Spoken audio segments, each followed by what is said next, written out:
Namibia lies in southwest Africa. The Namib Desert stretches for almost 2,000 kilometers along the coast. To the north, the desert is crisscrossed by several dry river valleys. One of them is the Huanib Valley. It runs through the desert for several hundred kilometers and ends in the sea.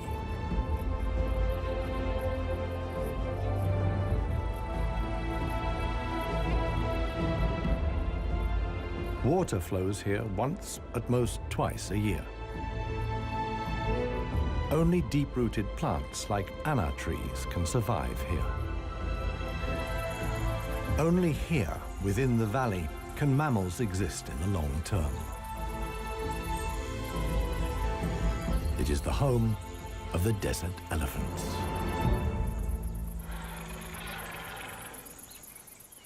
In contrast to their other African relatives, desert elephants live in particularly small family groups. They are so rare and their way of life is so special that they're under the constant supervision of scientists who've also given the elephants names.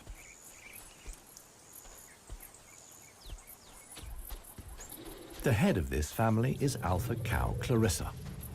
The animals don't leave her side for a moment. Only Clarissa knows how to survive in this extreme environment. The shoots of the anna tree are now ripe.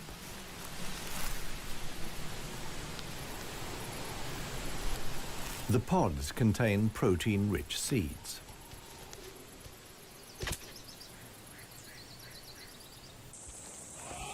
Clarissa has known every one of these trees since her childhood.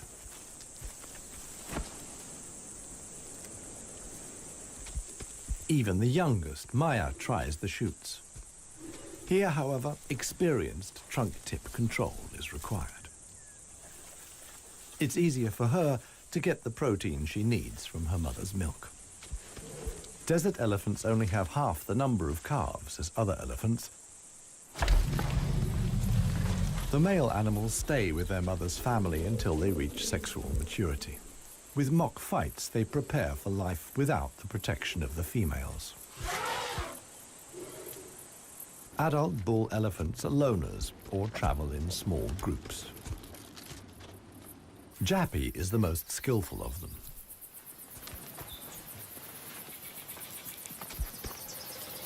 His younger brother watches enviously as Jappy brings down apparently unreachable branches from the tree.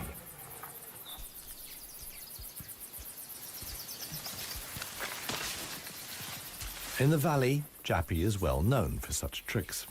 He learned them from his father. Friendship among bull elephants has its limits. Jappy is certainly not willing to share his branch with his younger brother.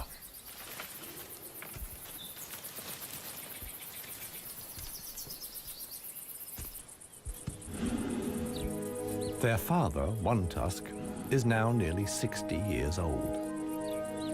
His trademark is the missing right tusk, lost long ago in a hierarchical battle.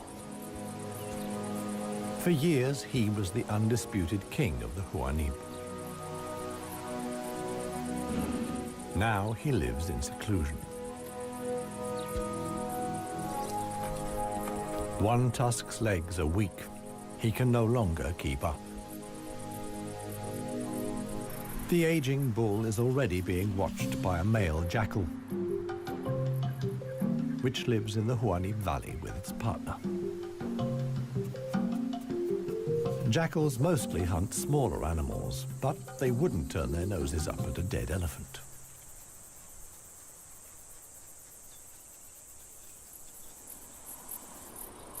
In a side valley, Clarissa has discovered a further source of food. There's a wide selection of bushes, grasses, and herbs.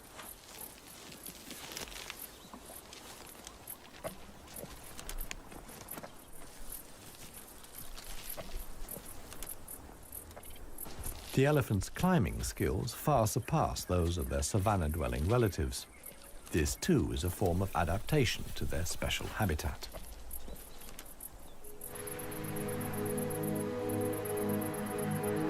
Old One Tusk has at last reached one of the anna trees in the Huanib Valley.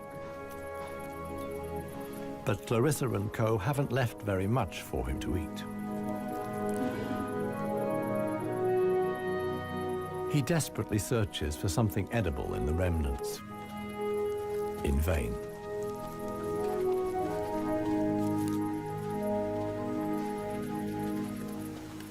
For the inhabitants of the Namib, survival is hard. They're used to going for long periods without water. Many get liquid from their food or know secret sources of water. Regardless of size, every green leaf contains a minimum of liquid worth harvesting.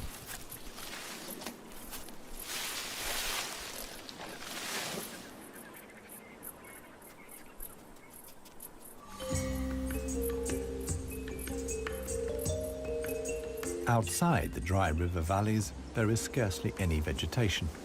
Here, only extreme specialists survive. The Namib desert beetle is no bigger than a fingernail. As all animals, it depends on water for survival and has developed a special strategy.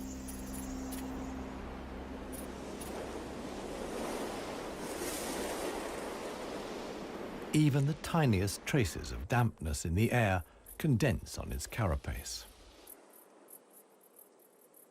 In time, a drop forms, which then flows directly into the beetle's mouth. This way of life limits the distribution of desert beetles to those parts of the desert that see fog. But where does the fog come from? The Namib is one of the few deserts in the world that stretch to the sea. The cold Benguela current from the Antarctic cools the seawater to a temperature of 12 degrees Celsius. When the water reaches land, it evaporates in the warm desert air. Around 200 days a year, the desert is wreathed in mist, which sometimes extends hundreds of kilometers inland into the dry river valleys.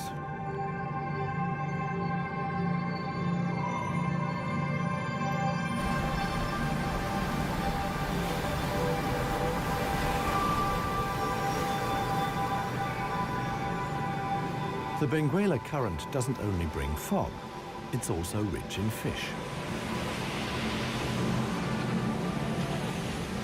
The animals that benefit most are the brown fur seals.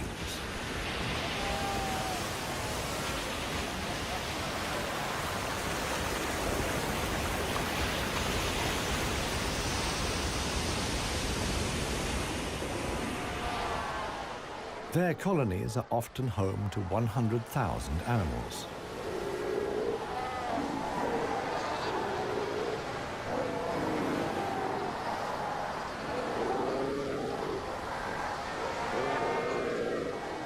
Right now, there's good reason for so many seals to congregate here. The mating season is just beginning.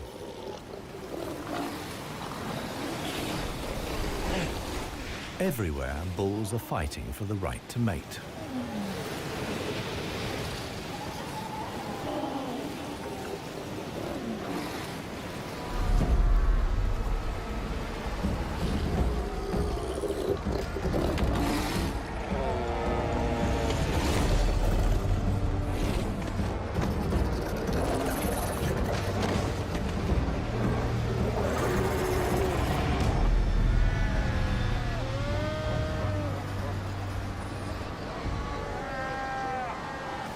The strongest conquer a whole harem and then have their flippers full.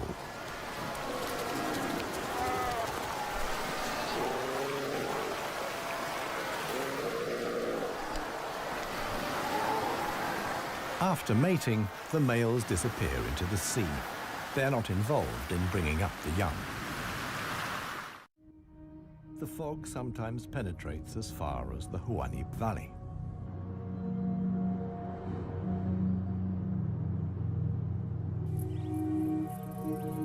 Now, even the biggest animals benefit from the moisture contained in the fog.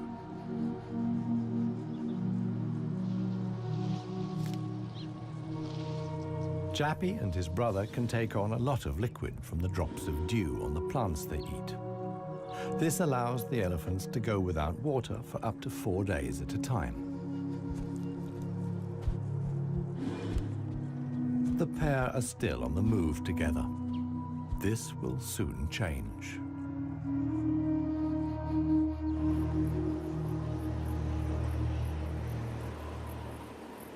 As the fog lifts, the sun illuminates a very special event. Families of elephants from other dry river valleys are on their way to the Huanib Valley. They're following the calls of their relatives, which they pick up via the soles of their feet, as via a stethoscope. More and more elephants join Clarissa's family. Some of the animals haven't seen each other for years and exchange affectionate greetings. Jappy and his brother are also aware of the arrival of the females. When it comes to attracting a cow, in a flash, companions become rivals. Once upon a time, one tusk was also aroused by all the excitement. Today, it no longer has any significance for him. He wouldn't be able to deal with confrontations with other bulls.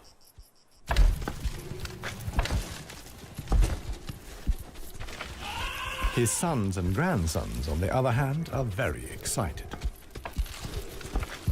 For them, it's important to make the most of the female's willingness to mate and prevent others from taking advantage.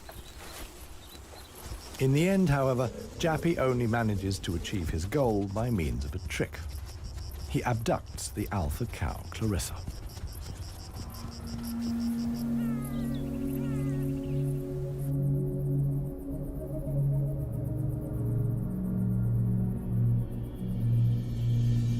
While many of the inhabitants of the valley spend the night hours asleep, this is the time of the real desert dwellers.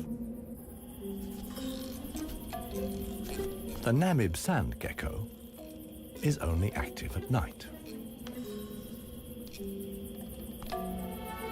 In the darkness, the little predator looks for crickets and spiders.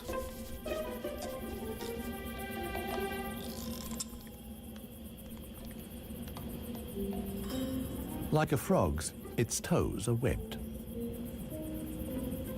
This enables the lizard to seemingly fly across the dunes without sinking into the sand.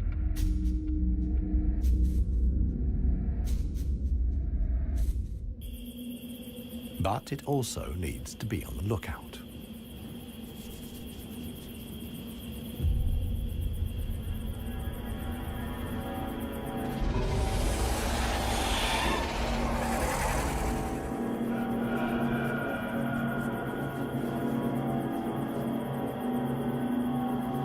A sidewinding adder. Similar to desert elephants, beetles, and geckos, the snake has a hard life in the Namib.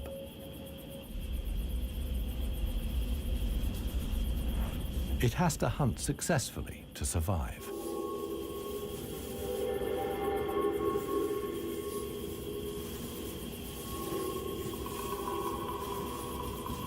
Once it finds a good spot for an ambush, it goes to ground.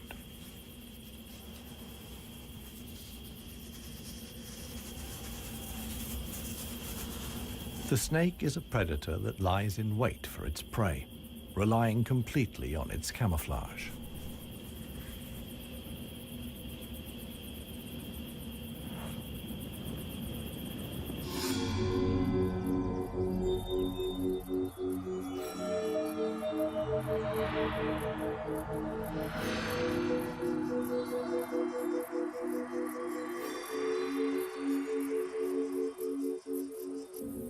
For the sensitive gecko, it's time to go. In the sun, it would quickly dehydrate.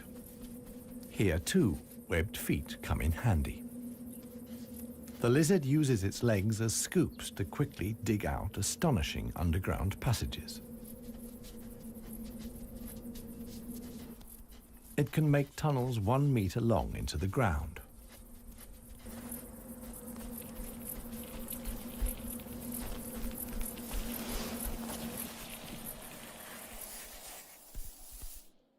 Here, it's safe. Up at ground level, another gecko isn't in quite such a hurry. With good reason. The fog is coming.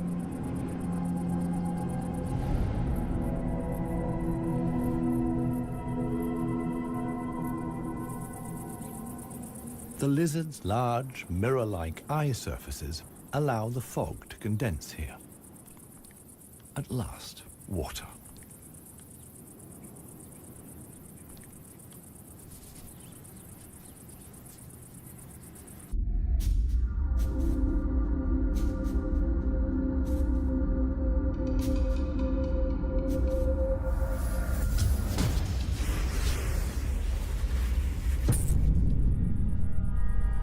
The waiting paid off. This morning, the sidewinding adder can have breakfast and get some liquid into the bargain.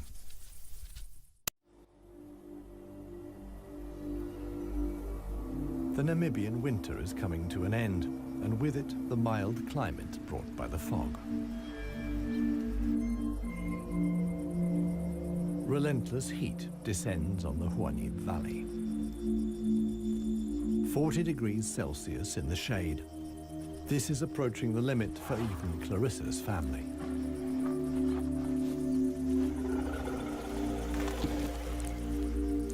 Elephants don't sweat, and so protect themselves against overheating by fanning their ears. But it seems too hot, even for that. The heat is hard to bear for all the animals, but for the youngest, the sun can be lethal. Maya is really suffering.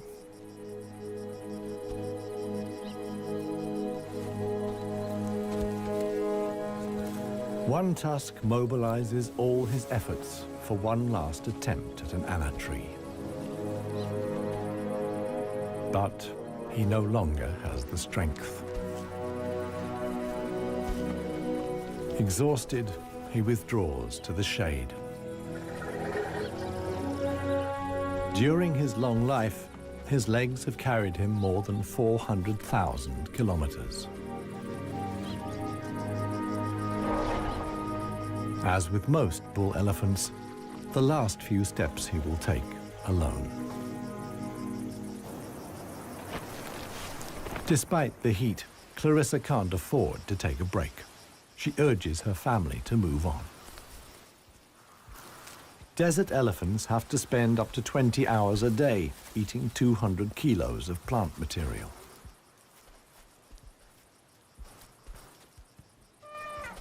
As tiring as that may be, Clarissa's family have no choice. One young bull is already so exhausted that he sleeps through the signal to move off.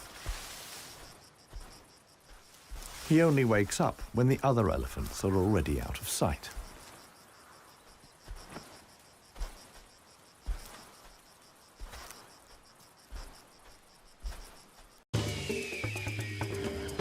This show was created for you and your family to watch together. Welcome to Nat Geo Wild. It finally dawns on him that he really is all alone. Clarissa and the rest of the family have noticed his absence. The animals try to locate each other via smell using their trunks, which are extraordinarily sensitive.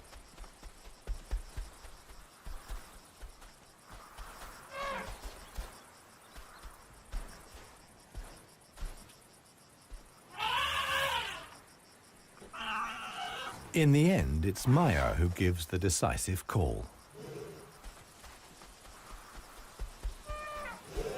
Now the straggler knows which way to go.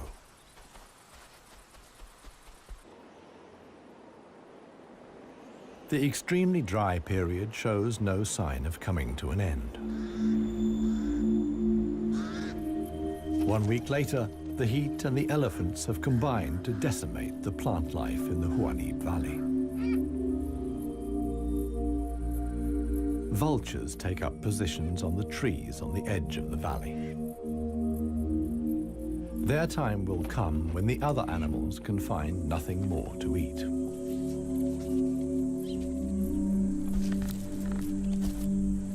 For Clarissa's family, a dead tree now becomes the sole source of food. In the desert, a tree of this size takes years to break down. And it's the elephants that turn it into food again for the other animals. They themselves only use 60% of what they eat. The rest they excrete undigested. In this way, they distribute seeds, like those of the anna tree. Some animals, like the helmeted guinea fowl, take the majority of their food from what the elephants deposit. In times of scarcity, even the Huanim Valley baboons look for something edible in the elephant's dung.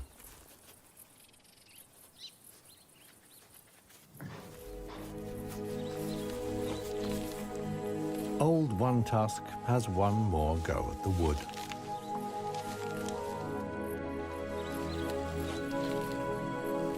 But elephant molars only grow back 6 times.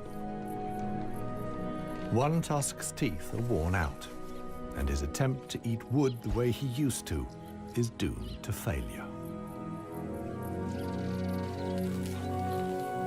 In other parts of Africa, older elephants seek out swamps where they can live for a while longer on softer leaves. Here, there is no such possibility.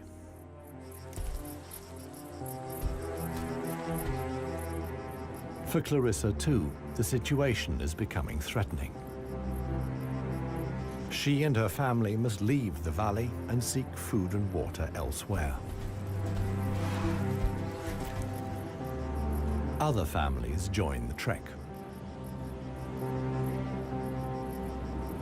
Only Clarissa's knowledge of hidden water sources can save them now.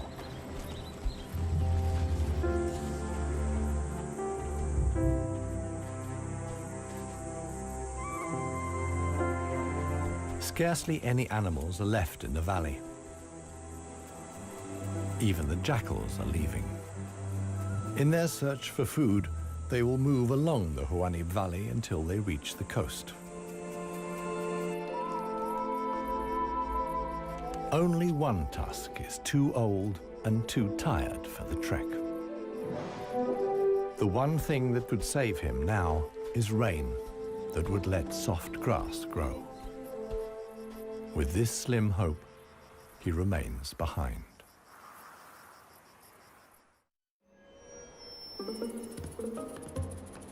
The Namib desert beetle is also looking for something to eat. In contrast to most of the desert dwellers, it is not seeking fresh young shoots. The beetle is on the lookout for plant residues. The unceasing wind is a help. It sweeps fragments of plant life together in valleys and hollows between the dunes. Mostly it's just a few bits of leaf. But sometimes it collects and becomes something like a herbal rubbish dump. Although the plants are completely dried out, they still contain important nutrients.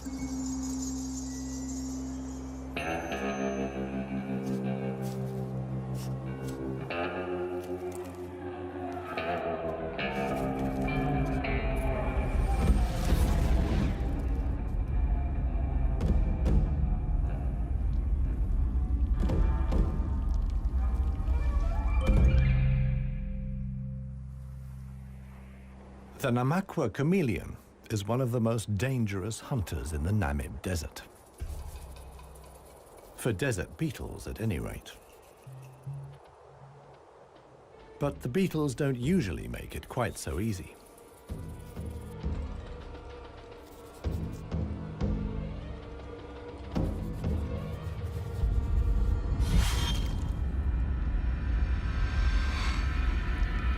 The beetles aren't only full of protein, but also provide essential liquids for the lizard.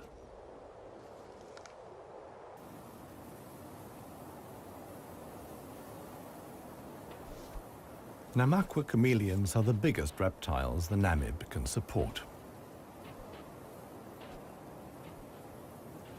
In contrast to the mammals, they can't undertake long migrations to look for food and water. Similar to the Huanib, a river once flowed here. Along its banks, animals like chameleons penetrated deep into the desert. Hundreds of years ago, the dunes slowly invaded the riverbed and cut off the water supply. This process was so slow, however, that the animals had time to adapt to the new conditions.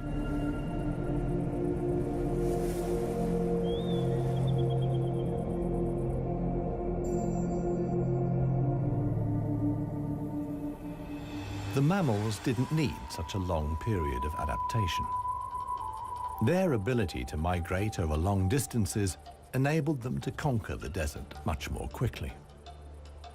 The pair of jackals will soon reach the coast.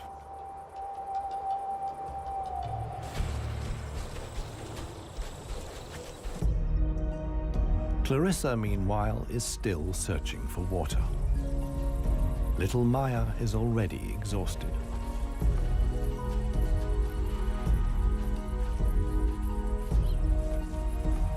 The group has to keep stopping. The animals are reaching the limits of their strength. Clarissa can produce less and less milk for her daughter. Suddenly, a commotion as Maya sinks to her knees. But Clarissa urges her offspring onwards. It is their only chance.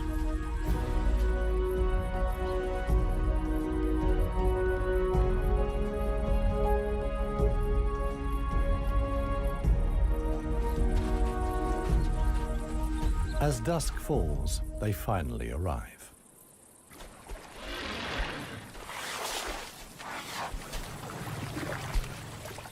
Thanks to Clarissa's knowledge, there's something to drink at last. Adult elephants can get by on 100 liters of water a day.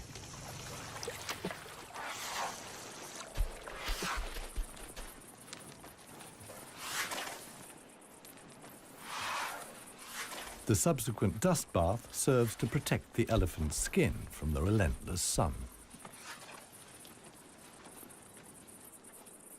The trek to the next source of food is long. The following morning, Clarissa will move on.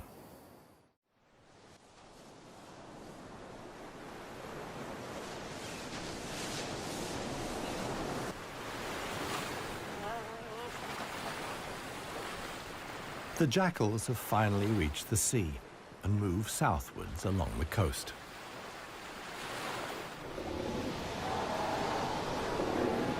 The new generation of brown fur seals is just arriving. Many of the mother animals are heavily pregnant. This young mother hasn't long to go.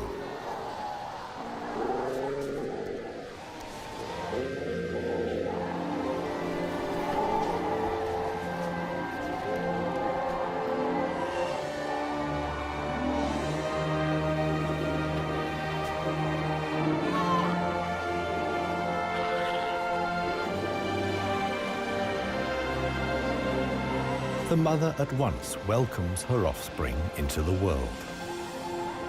Each voice and scent is as unique as a fingerprint. The ritual creates an unbreakable bond between mother and pup.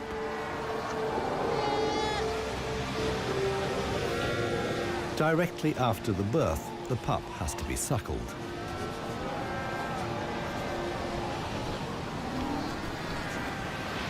The newborn is a little clumsy.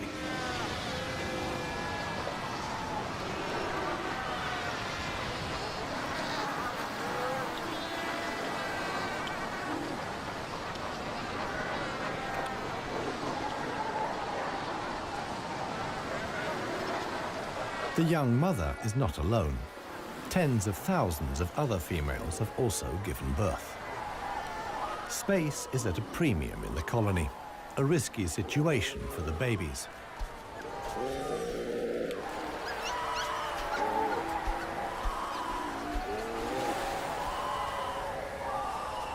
To minimize the danger, the seals organize a kindergarten.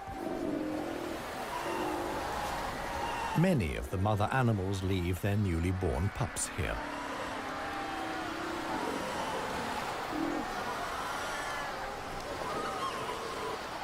The nursery not only offers the young pups protection, but also makes it easier to find them later.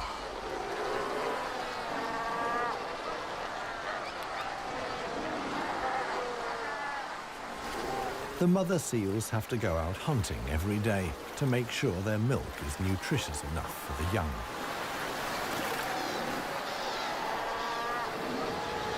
But when choosing the location of the kindergarten, they forgot about the tide.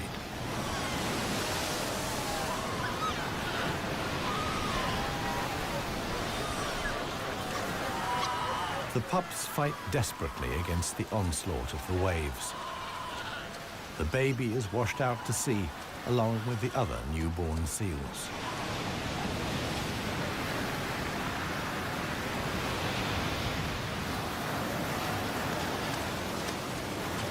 Seal pups can swim, but they don't have the protective layer of fat of adult animals. The pup fights for survival. Another is slowly but surely losing the battle. Within a few minutes, the pups are so exhausted that they can no longer keep their heads above water and drown.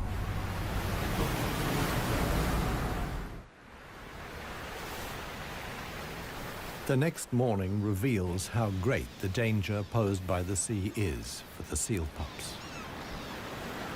The shore is full of little corpses, washed up by the tide.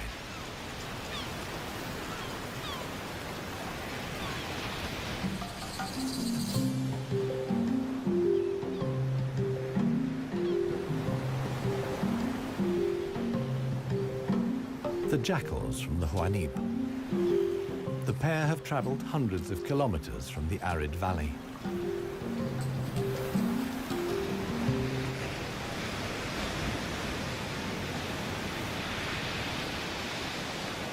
The seal colony is now their only chance of food. Jackals aren't choosy. For them, eating carrion is nothing unusual.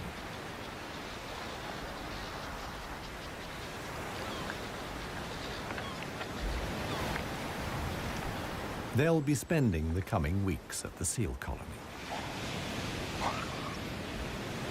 Only when the pups are old enough to swim enduringly, and thus the supply of food runs out, will the jackals return to the Huanib Valley.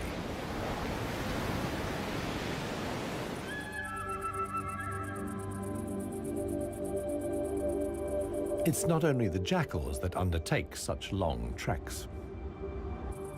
The other inhabitants of the Huanib have a long way to go.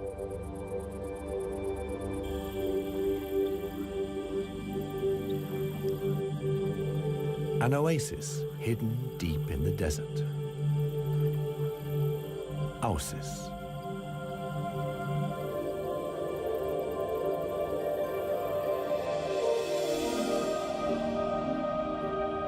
It lies like an emerald in the middle of the desert.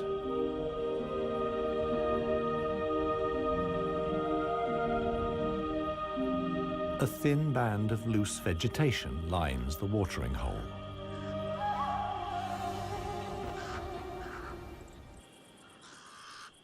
The pied crows are getting worked up about something.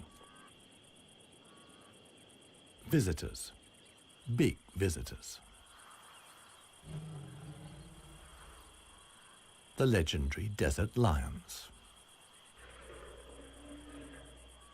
Desert lions are so unbelievably rare that scientists have fitted them with transmitter collars so that the big cats can be monitored and protected. Two females have taken up positions in the undergrowth with their young. The experienced predators know that it's just a matter of watching and waiting. And indeed, many animals are making their way here. The oryx's numbers have thinned noticeably. Some are lagging far behind the main column.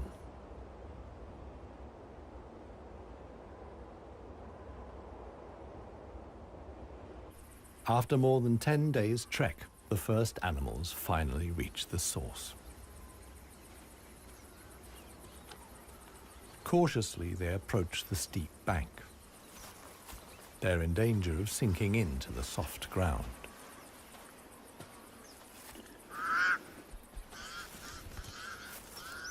The pied crows sound the alarm again. The lioness's patience has been rewarded. They've caught one of the stragglers. One lioness keeps the oryx in check on the ground. The hunting lioness is completely exhausted. Fighting the antelope has taken the last of her strength.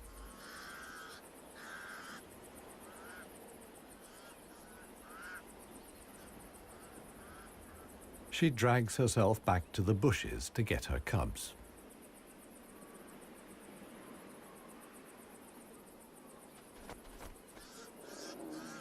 The other lioness keeps the pesky crows at bay.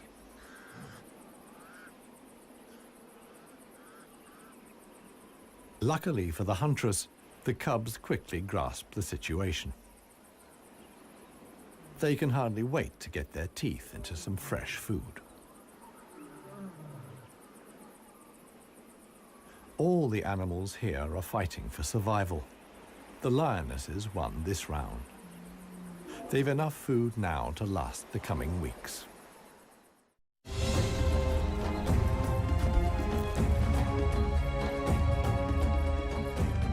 Clarissa and her family have finally reached the neighboring Dry River Valley.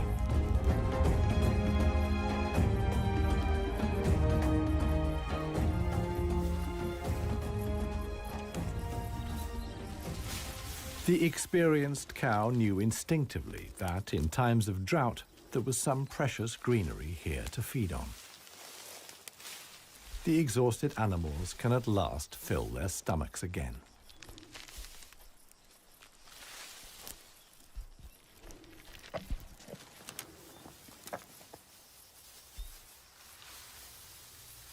And this is how a happy, full-up baby elephant looks. Maya in paradise.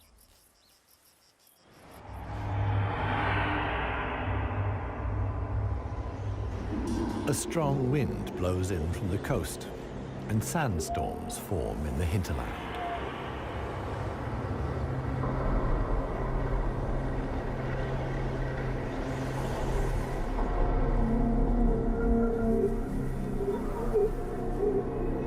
They reach the river valley where Clarissa and family have found food and shelter.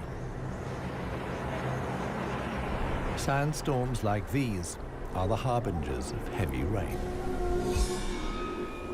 Experienced elephant cows like Clarissa know what that means. As soon as it rains, the dry river valleys will be turned into raging torrents that wash away anything in their path. Imminent danger for the family of elephants. Time to move on again. Now the safest place to be is outside the valleys. How right Clarissa was can be seen the following day. Water in the Dry River Valley. Only every 10 years or so is the rain strong enough for the flood wave to reach the sea.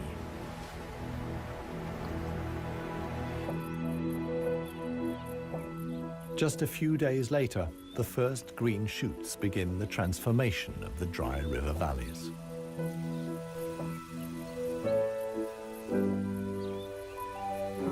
The Huanib Valley, too, is bursting with new life as the first exiles return.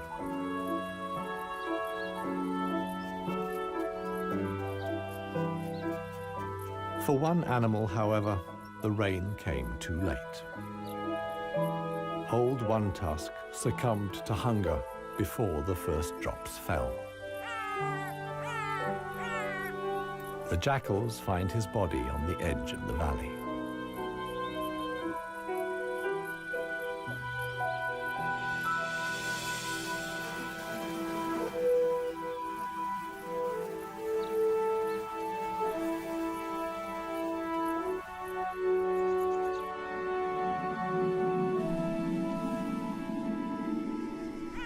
The jackals don't approach the body until evening. And thus, the circle of life is complete. The next morning, long unheard calls echo through the valley.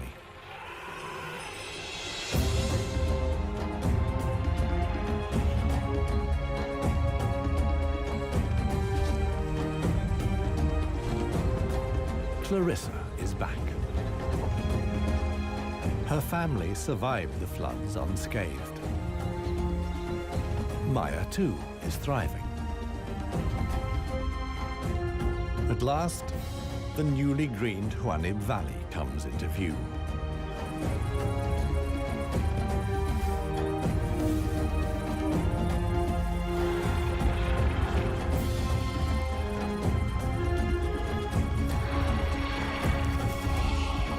Clarissa's family is home again.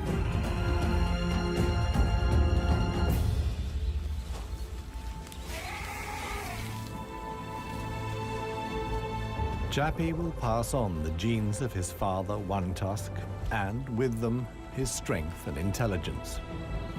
Clarissa is pregnant with his baby. The alpha cow will induct each new generation into the secrets of the desert elephants. This is essential for their survival. The Huanib River Valley is probably the last real wilderness in Namibia, one in which only the cleverest, most intelligent of the animal world can survive. A life of extremes in the home of the desert elephants.